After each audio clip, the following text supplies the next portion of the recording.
There are two kinds of meditation.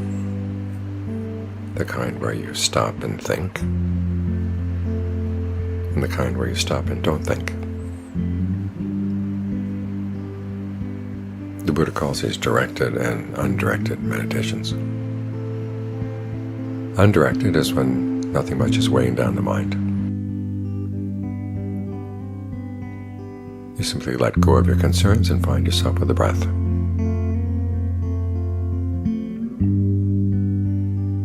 You settle in with the breath. You're mindful, alert, yet ardent. To stay with the breath.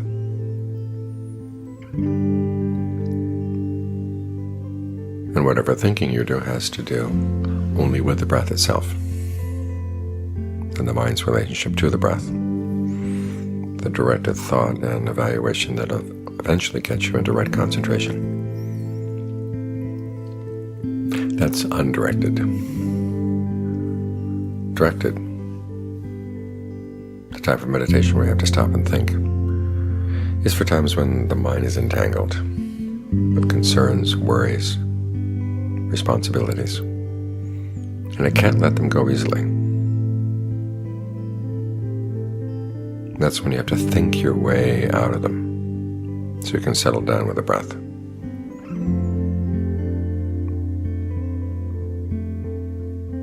So this is a good time to stop and think, because there are a lot of things to weigh down the mind. Aging, illness, and death, which are ever present, are now more blatantly present.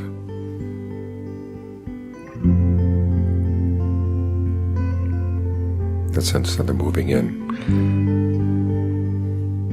and cutting off a lot of our hopes and desires. Many of the hopes and desires we feel are perfectly legitimate.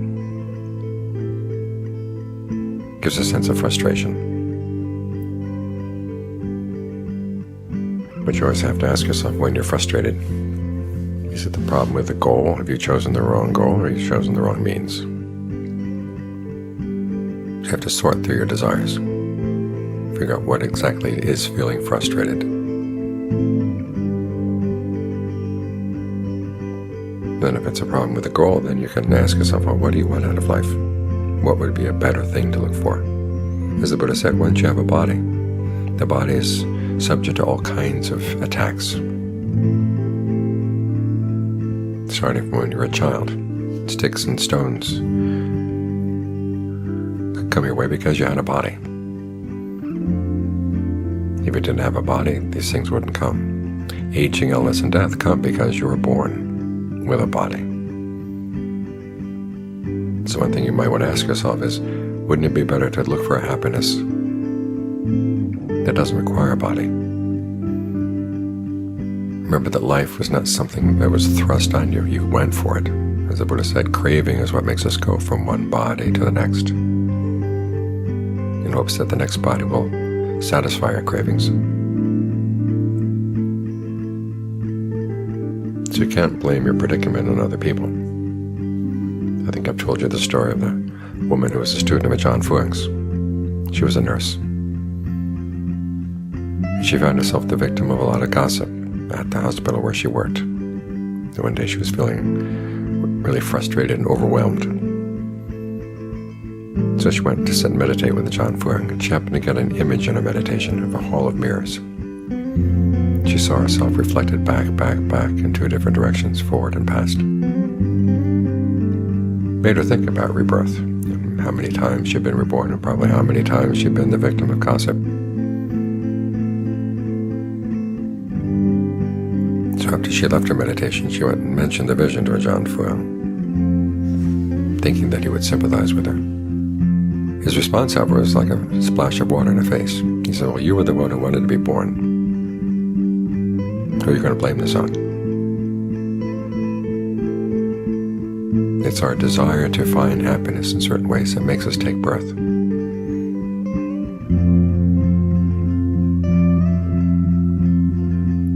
Sometimes when people would die, their relatives would go see Ajahn Chah. They'd ask, why did so-and-so have to die? He said, because they were born. He didn't mention bad karma from the past. Well, there's karma enough simply in being born. Once you're born, you're going to die.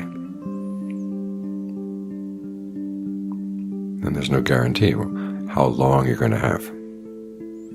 I was talking recently with a friend who said he was struck by how he felt that it was not right that young people die. Death is something that should happen only to the old. But as soon as you're born, the possibility of death is always there. I mean, some people are born and don't even make it out of the womb.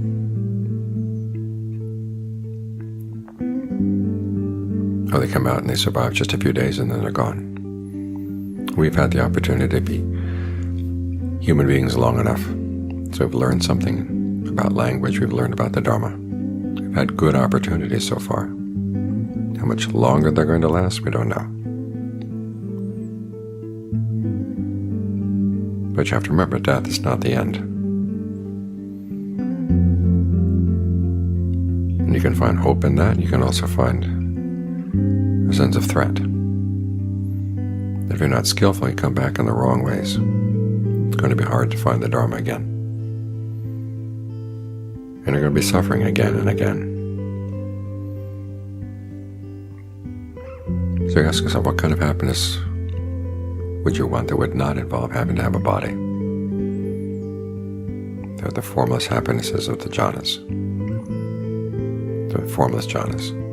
Of course, the irony there is to get into the formless jhanas, you first have to go through form, i.e., go through the body.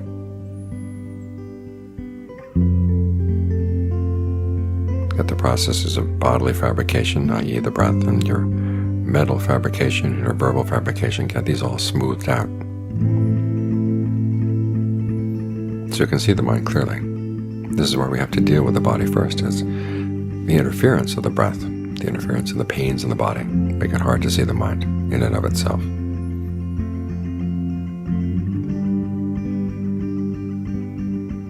So we have to work through the body first. We think in these ways as a way of getting the mind to finally settle down. Ajahn Mahabua has images of two different kinds of trees. Undirected meditation, he says, is like a tree out in the middle of a meadow. You want to cut it down, it doesn't involve much calculation as to which direction you should cut it. Just whichever one seems to be most natural, you cut and it's down. Directed meditation, where you have to think your way through issues of the day, issues in life, before the mind is willing to settle down. That's like a tree among other trees. Its branches are entangled with the other trees, and the other trees may not provide many openings for it to fall. So you have to think strategically. Which branches you cut, which direction you're going to cut it down. Or you have to cut it down in stages.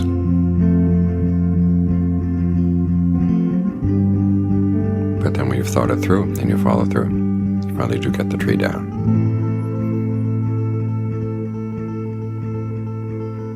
So if you find your mind entangled with issues from the internet, and too many people are spending too much time on the internet right now, our normal social functions are cut off, social interactions are cut off, so we interact through the net.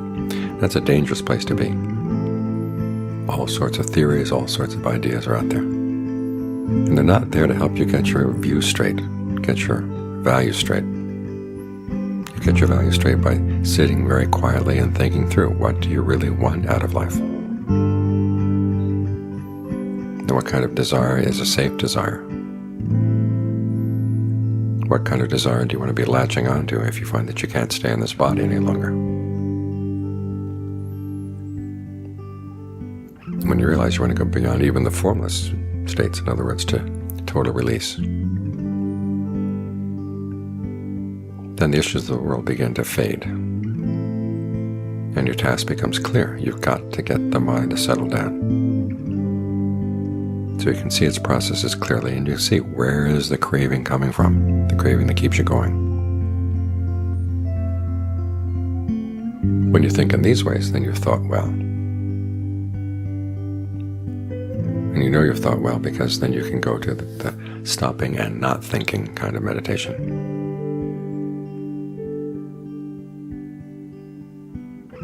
And really get to work.